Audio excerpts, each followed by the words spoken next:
At the start of the year, I made a video about, what I would be discussing for, I think, the coming 6 months.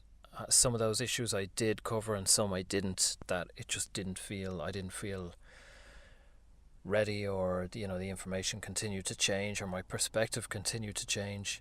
And discussed a couple of times during the year just about energetic shifts that I kind of feel is happening. And I felt it over the last two ceremonies that I've been in over the last couple of months.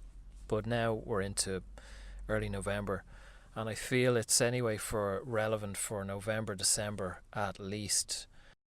The energy I feel, which people would agree with, I think, is that, it's being ramped up. It's becoming more intense. There's more scandals. There's more, in inverted commas, terrorist attacks. There's more outrage.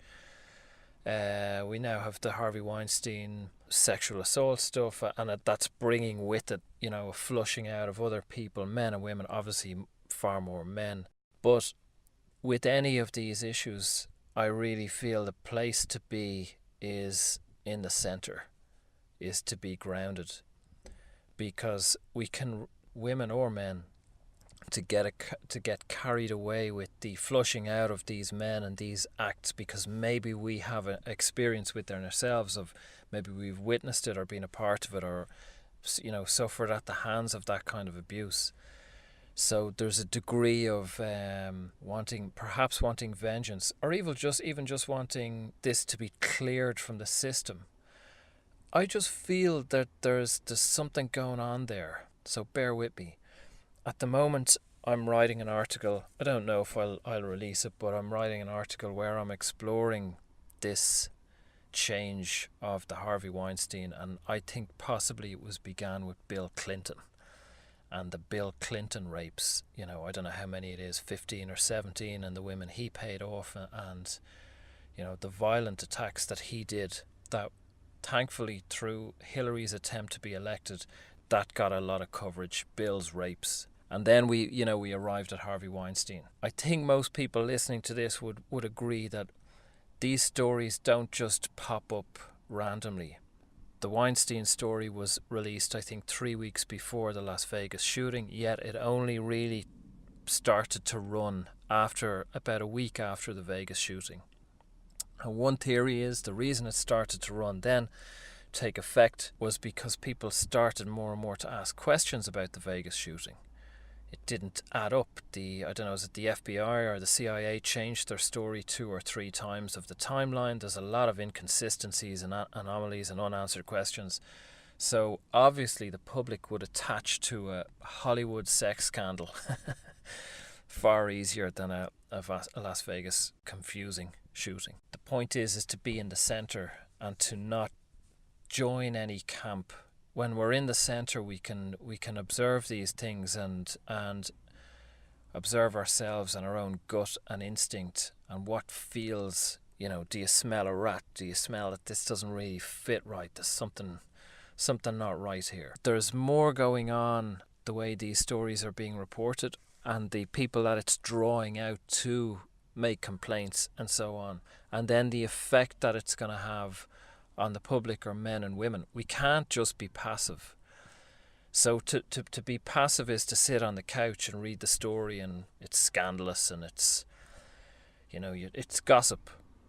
There's no evolution in that. There's no growth. There's no responsibility in that. So I'm trying to see it from a perspective of, what does this mean for womankind? What was the women's role in all of this, of what women have allowed, dare I say it, shock horror, for so long, and what men have allowed, and what men and both of us have engaged in. We're all responsible, all of society. We can't just sweep it off to the evil criminal men. That's far too duality. It's far too extreme. It's the media wants a bogeyman. It wants a victim and a perpetrator, and the world doesn't work like that. There's far too many different shades in there. Dare I say it, shades of grey. 50 Shades of Grey, a book that, promoted the idea of men being, some would say, abusive towards women, or dominating women and so on, and women getting off on that. So there's a lot of Gotta ask some questions from both sexes about that and the enjoyment of that. Granted, there's voluntary interaction there. I'm not justifying any kind of violence or abuse or coercion towards people. That's a different story. Anyway, I'm trying to write that article. So the energy, my point is that it's like a tornado. Things are getting heated. And the place to be is in the centre, is to be able to observe and come back to the centre. Granted, we get dragged away and distracted in stories and, you know, around the water cooler and in work, and you end up discussing these things and arguing over things. But the place, as much as possible, is to come back to the centre, to be grounded, to be in the body, to be present, to see how we feel, sniff things out and see, what do I feel about this? Is this genuine? Do I trust this? Do I believe what I'm being told here? Does it feel right? It's never as straightforward as the media portrays. Never. There's a lot more that, unless you're in the room with any of these people or any of these stories, we don't know fully what's going on. So if we're looking to the third dimension to tell us what's going on, it can be precarious. It's worth observing the mirror. It's not a good idea to be too committed to what we see, because there's treachery afoot. It's a trap. Who knows how real it all is? Who knows who's pulling the strings or what's going on? My point of all this is it's becoming more and more intense. It's distracting more and more people. It's whipping up and riling up and involving and engaging and, in a sense, sacrificing more and more people because they're spent. They're giving all their outrage and emotion and trauma and to the beast, to the media, to the next outraged news story. Did you hear what happened? Did you hear what they said? Do you hear? None of it matters. Let it all. You could live on a desert island for a while and let it all just wash away. None of it really matters. Now, I feel that there's a great opportunity in this to learn to be grounded and centered. If we can be grounded and centered in the most chaotic of times, well, then we could be grounded and centered all the time. You know, less and less can get in at us and can affect us and challenge us and shake us. And so it's a good opportunity with all this shit going on to be able to detach from it and observe it or not observe it, stay away from it and just be present and see that if as this energy is rising on the planet, it's causing all this chaos and news stories. Well, what might be happening within each of us? If we sit still, what's going on? What are we going to see there? So that's the key, as opposed to looking out there all the time and watching the next convenient distraction. So that's that. Another couple of things just is a kind of summation of what I might have or I'm intending to try and talk about before the end of the year. I'd like to do a video or article on sex and my changing understanding of what sex is, that it's not just a physical act, obviously, but that if we are beings of light, if we come from different dimensions or planets beyond the physical and beyond the human body, well then what is sex?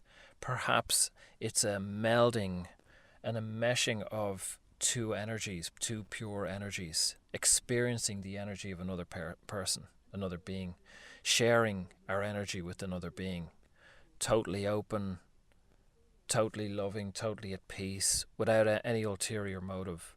And then we come into this human body and there's all sorts of societal norms and pressure and expectations and rules. There's all sorts of our own expectations and pressures of age and marriage and culture and religion, and all that shit gets in the way of what's actually just supposed to be a pure experience. So that's something to consider that I'm trying to work on, and I have done for months, but things keep shifting and evolving, so it's when I feel it's right, it's right. And then obviously to discuss the role of men and women at the moment and how that's changing. And one more thing is that I never really mentioned that I do take calls with people. So if you feel moved that there's something you want to discuss or feedback on, feedback's a shit word, but Sometimes it's good to bounce things off people, to hear ourselves have that conversation out loud, to see what we feel, and I might be able to provide a different perspective to you that you hadn't thought of that might be of use. So that's another option. Be free. Anyway, that's that. Hope this was of use. Enjoy.